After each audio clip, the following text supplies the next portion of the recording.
Welcome to the ultimate debate showdown, where the storied vice presidents of American history face off in a battle of wits, policy, and legacy. Split into 7 groups of 7, they'll debate to decide who advances, all the way to the final showdown. This is the ultimate VP March Madness-style bracketology. Before we begin our bracketology, a quick reminder to check out our novels and merch link in the comments below. Subscribing to the channel would also be greatly appreciated. Now let's dive into some fun and introduce all of America's vice presidents by providing quirky facts about them. You might be surprised by some of the things these VPs were known for behind the scenes. 1. John Adams 1789 to 1797. Quirk: Adams was the first to hold the VP title, but he famously called it the most insignificant office that ever the invention of man contrived. Not the biggest fan of his job, clearly. 2. Thomas Jefferson 1797 to 1801. Quirk: Jefferson didn't get along with his president, John Adams. In fact, they ran against each other in 1800, with Jefferson coming out on top. 3. Aaron Burr 1801 to 1805. Quirk: Burr is most famous for his deadly duel with Alexander Hamilton, which left Hamilton dead and Burr with a tarnished reputation. 4. George Clinton 1805 to 1812. Quirk: He holds the distinction of being one of 2 VPs to serve under 2 different presidents, Thomas Jefferson and James Madison. 5. Elbridge Gerry 1813 to 1814.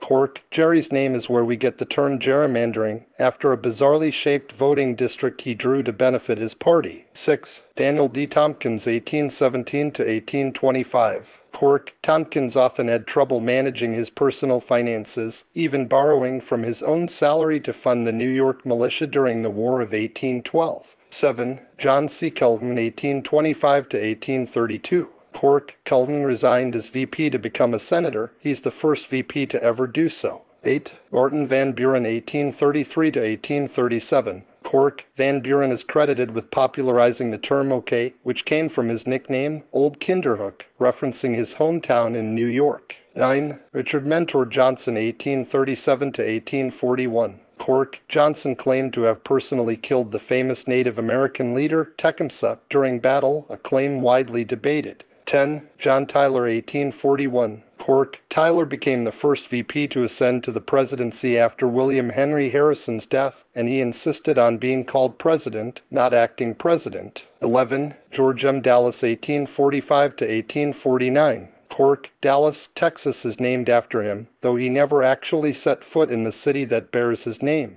12. Millard Fillmore 1849 to 1850. Quirk: Fillmore installed the first bathtub and kitchen stove in the White House, bringing some modern conveniences to the presidential residence. 13. William R. King 1853. Quirk: King was so sick at the time of his inauguration that he took the oath of office while in Cuba. He's the only VP to be sworn in on foreign soil. 14. John C. Breckinridge 1857 to 1861. Quirk: Breckinridge was the youngest vice president in U.S. history, taking office at just 36 years old. Later, he became a Confederate general during the Civil War. 15. Hannibal Hamlin 1861 to 1865. Quirk: Hamlin didn't stick around in Washington much. He spent most of his VP years serving in the Maine Coast Guard, keeping it low-key. 16. Andrew Johnson 1865. Quirk: Johnson was the only VP who didn't go to school. He taught himself how to read and write in his teens. 17. Schuyler Colfax 1869 to 1873. Quirk: Colfax loved giving speeches. He earned the nickname the Smiler for his constant grin, even in the middle of political scandals. 18. Henry Wilson 1873 to 1875. Quirk: Wilson was a self-educated shoemaker before entering politics. His humble origins earned him much respect from the working class. 19. William Wheeler 1877 to 1881. Quirk: Wheeler wasn't even aware he'd been chosen as Rutherford B. Hayes' running mate. He found out after the nomination was made public. 20. Chester Arthur 1881. Quirk: Arthur was known for his fashion sense, earning the nickname Elegant Arthur because of his impeccable wardrobe. 21. Thomas A. Hendricks 1885. Quirk: Hendricks only served as VP for 8 months before his sudden death, leaving behind little more than the peculiar fact that he had no middle name, just the initial A. 22. Levy P. Morton 1889 to 1893. Quirk: Morton once turned down the chance to serve as Garfield's VP, so he had a second chance under Benjamin Harrison.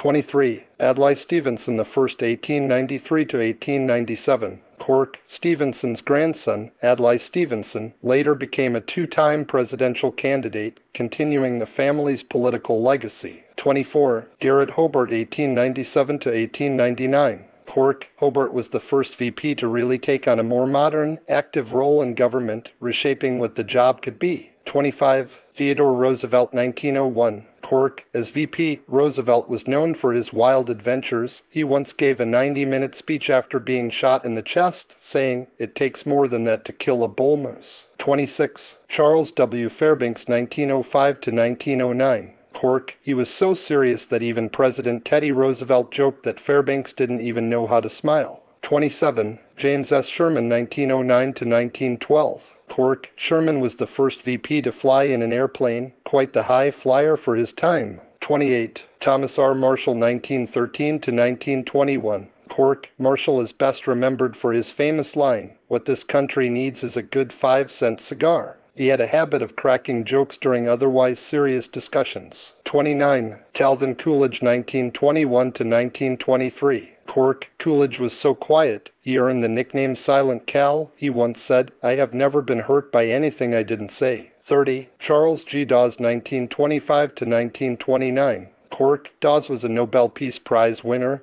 and a composer. His melody in a major became a popular tune of the time. 31. Charles Curtis, 1929 to 1933. Cork, Curtis was the first and only VP with Native American heritage. He was a member of the Kaw Nation. 32. John Nance Garner, 1933 to 1941. Cork, Garner famously described the vice presidency as not worth a bucket of warm spit. He definitely didn't sugarcoat things. 33. Henry Wallace, 1941 to 1945. Cork, Wallace was a bit of a mystic. He was deeply interested in spiritualism and even consulted with a Russian guru. 34. Harry S. Truman, 1945. Cork, Truman wasn't in the loop about the Manhattan Project while VP. He found out about the atomic bomb only after becoming president. 35. Alben W. Barkley, 1949 to 1953. Cork, Barkley was 71 when he became VP, making him the oldest VP at the time. His nickname was the Veep, which he loved. 36. Richard Nixon, 1953 to 1961. Cork, Nixon once gave a televised speech about his dog, Checkers, to defend himself against accusations of improper gifts, now known as the famous Checkers speech. 37. Lyndon B. Johnson, 1961 to 1963. Cork, Johnson was obsessed with helicopters. He would sometimes fly his own guests around his Texas ranch just to show off. 38. Hubert Humphrey, 1965 to 1969. Cork, Humphrey was known for his never-ending optimism. His nickname was the Happy Warrior. 39. Spiro Agnew, 1969 to 1973. Cork, Agnew had a penchant for alliteration. He once famously called his critics nattering nabobs of negativism. 40. Gerald Ford, 1973 to 1974. Cork, Ford was a football star in college, playing at the University of Michigan and turning down NFL offers to pursue law instead. 41. Nelson Rockefeller, 1974 to 1977. Cork, Rockefeller loved modern art and was an avid collector. His family even founded the Museum of Modern Art in New York. 42. Walter Mondale, 1977 to 1981. Cork, Mondale helped transform the role of VP into something more active, becoming the first to have an office in the West Wing. 43. George H.W. Bush, 1981 to 1989. Cork, Bush was a prolific note writer. He'd send handwritten notes to anyone and everyone, from world leaders to friends. 44. Dan Quayle, 1989 to 1993. Cork, Quayle famously misspelled potato during a school visit, adding an extra E to the end, and it became a running joke throughout his career. 45. Al Gore, 1993 to 2001. Cork, Gore was often teased for his stiff demeanor, but he embraced the joke, even appearing on Saturday Night Live to laugh about it. 46. Dick Cheney, 2001 to 2009. Cork, Cheney was an avid fly fisherman, and despite his serious political reputation, he found solace casting lines in remote rivers. 47. Joe Biden, 2009 to 2017. Cork, Biden loves ice cream, a fact he's shared often. He's even been spotted stopping his motorcade for a quick scoop. 48. Like Pence, quirk. Pence has a rule that he won't dine alone with any woman other than his wife, often called the Billy Graham rule. 49. Kamala Harris 2021 to present. Quirk. Harris loves to cook and is known for her famous masala dosa recipe, blending her Indian and Jamaican heritage in the kitchen. Now let us commence with the historical bracketology. Let's kick things off with Group A, the founding generation of our nation's vice presidents. Who will win and who will be left behind? Group A, the founders debate. 1. John Adams. 2. Thomas Jefferson. 3. Aaron Burr. 4. George Clinton. 5. Elbridge Gerry. 6. Daniel D. Tompkins. 7. John C. Calhoun. In this group, we're tackling the debate topic, the role of the vice president in shaping America's democracy. It's a battle of ideas between the early architects of the U.S. government. John Adams steps forward first, his voice firm. The vice presidency is a vital check on the executive.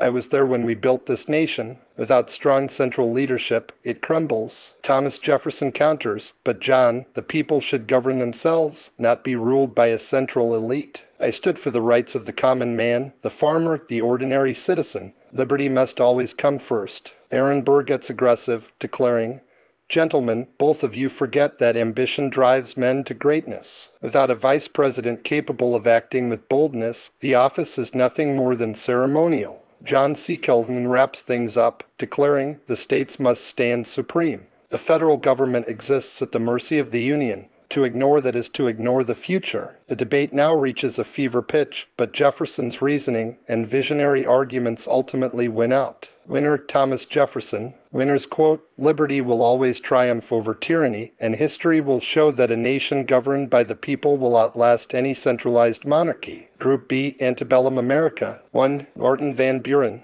2. Richard Mentor Johnson. 3. John Tyler. 4. George M. Dallas. 5. Millard Fillmore. 6. William R. King. 7. John C. Breckinridge. Group B debates the topic, how do we balance the Union in an age of expansion and division? These VPs are navigating the tense political landscape before the Civil War. Martin Van Buren, known for his pragmatism, takes the stage. We must balance progress with unity. A nation divided on principle cannot stand. My administration held firm against the extremes. John C. Breckinridge, fiery and pro-states' rights, responds, the South will not be controlled by the whims of the North.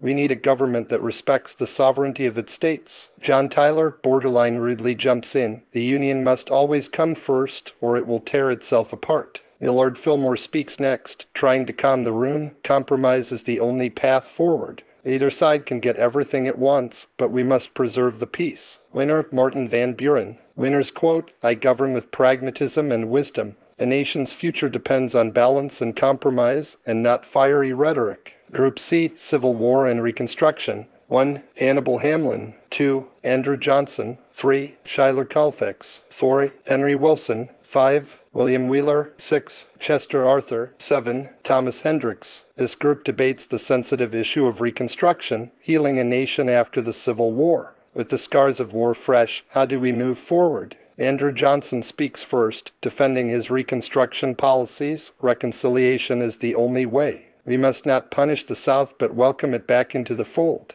Hannibal Hamlin, Lincoln's first VP, retorts, but the rights of the newly freed must be protected above all. We fought for freedom, and we cannot allow any betrayal of that victory. Chester Arthur, in a surprise performance, argues, we must move forward with reform, ensuring that government corruption doesn't undo the progress of Reconstruction. Winner, Chester Arthur. Winners quote, "My legacy will be one of reform, of building a government free from the stains of corruption that plagued our nation's earliest attempts at healing." Group D, the Gilded Age and Early Progressives. 1. Levy P. Morton. 2. Adlai Stevenson. 3. Jared Hobart. 4. Theodore Roosevelt. 5. Charles W. Fairbanks. 6. James S. Sherman. 7. Thomas R. Marshall. It's progress versus tradition for the Gilded Age vice presidents. Reformers like Roosevelt square off against more traditional political thinkers. Will progress or tradition win out? Theodore Roosevelt charges onto the stage. Full of energy, we must break the trusts, protect our natural wonders, and ensure a square deal for all Americans. Levy P. Morton, a conservative by comparison, counters, the economy must be our priority. Growth through industry will carry us forward.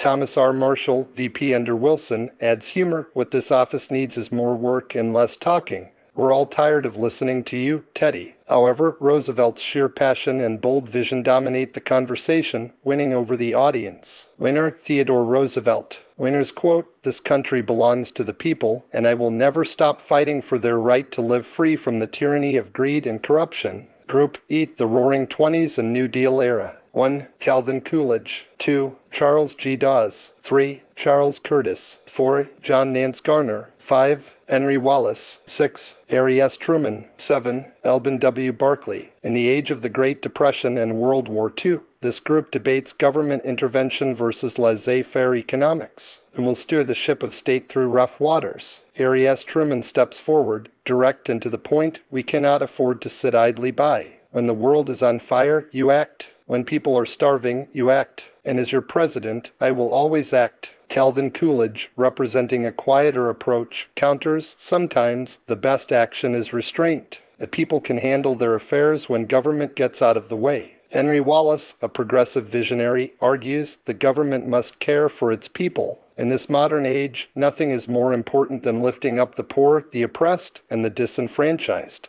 Winner, Harry S. Truman. Winner's quote, "The buck stops here. I take full responsibility for the decisions that must be made to save the world from tyranny and depression." Group F, Cold War and Civil Rights era. 1. Richard Nixon. 2. Lyndon B. Johnson. 3. Hubert Humphrey. 4. Spiro T. Agnew. 5. Gerald Ford. 6. Nelson Rockefeller. 7. Walter Mondale. Group F debates the complex issues of civil rights and Cold War tensions. Johnson and Nixon go head-to-head as modern America starts to emerge from the shadows of war. Lyndon B. Johnson, always a force of nature, speaks loudly. Civil rights is the moral issue of our time. I won't let this nation rest until all its citizens are free and equal under the law. Richard Nixon strikes back. It's time to focus on international security. The Soviet threat is real, and we can't afford distractions. Walter Mondale, more progressive, adds, but Nixon, if we don't protect the rights of all Americans, then what are we even defending?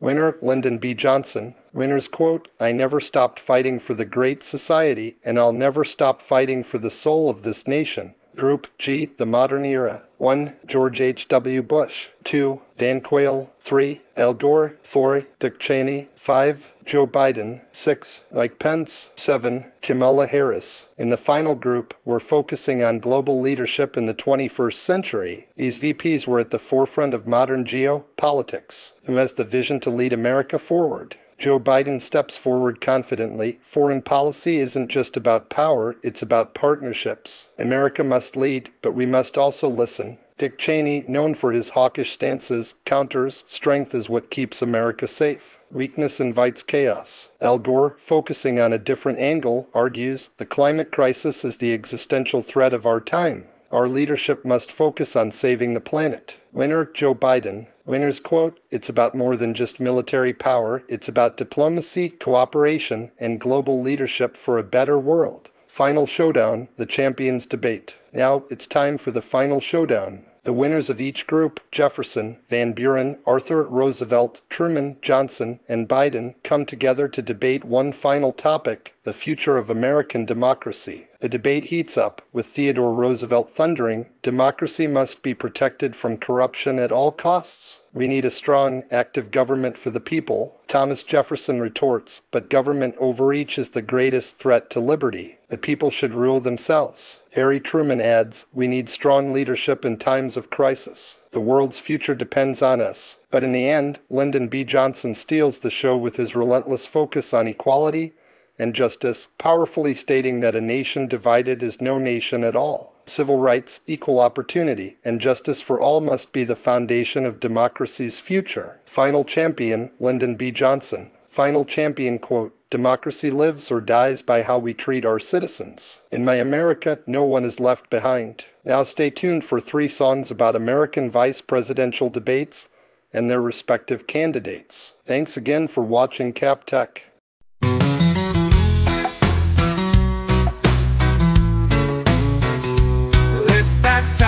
It's debate night again, but it's not the one you're thinking, not second in command. Crowd's looking sleepy, the moderator too, cause no one really cares what the vice presidents do. Oh, it's the VP debate, ain't nobody staying up late. The battle ain't hard, but it's kinda bizarre. Most folks don't even know who they are. Flip the channel, grab a snack, or maybe take a nap and never look back. It's the VP debate. Oh, it's the VP debate. You got your policy wonks and a stiff handshake, talking foreign affairs like it's high stakes. But we all know the truth, let's not pretend it's just two folks fighting for that backup plan. They say they're ready to lead, ready to shine, but the crowd's checking Twitter and sipping their wine and won the debate. Oh, who really knows? We'll wake up tomorrow, the world still goes. Oh, oh, it's the VP debate, ain't nobody staying up late. The battle ain't hard, but it's kind of bizarre. Most folks don't even know who they are. Flip the channel, grab a snack, or maybe take a nap and never look back. It's the VP debate. Oh, it's the VP debate.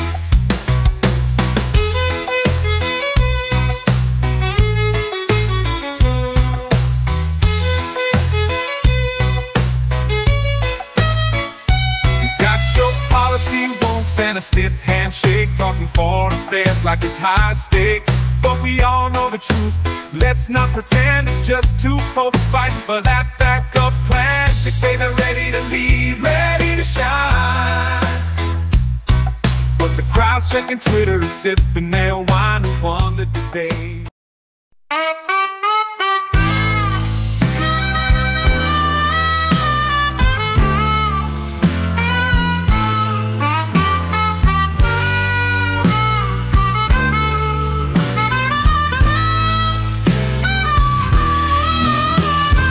jdvance, I heard your tale, riding high on that populist rail.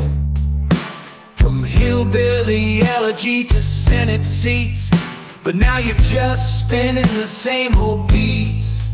You say you're for the people, but what do? You turn your back when they needed you. Oh, jdvance, what happened to your fight? You talked about struggle, now you're cozy in the light.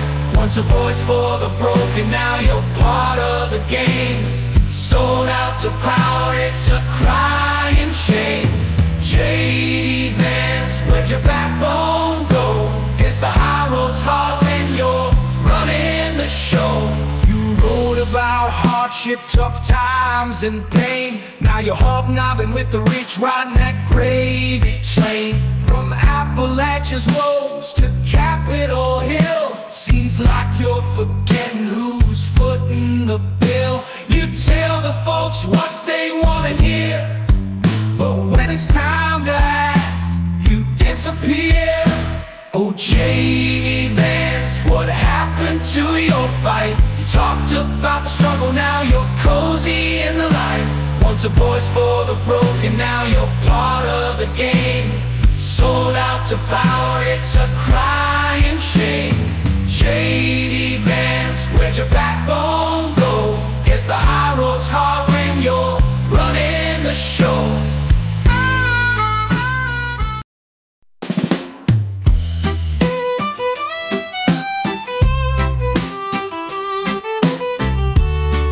There's a man from the Midwest, Tim Walls is his name.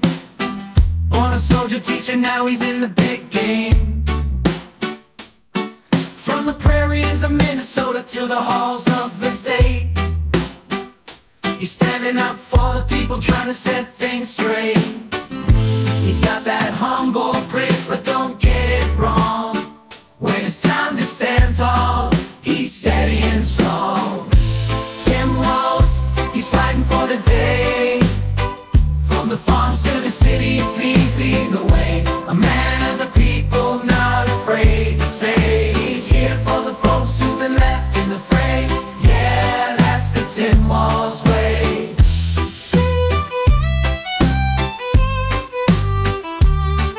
He's a man who's seen service, boots on the ground, and when the state needs help, he's always around. In times of crisis, his sleeve, says let's begin. With the farmers, the workers, the kids in the schools. He's standing up for fairness, not played by the old rules. Tim was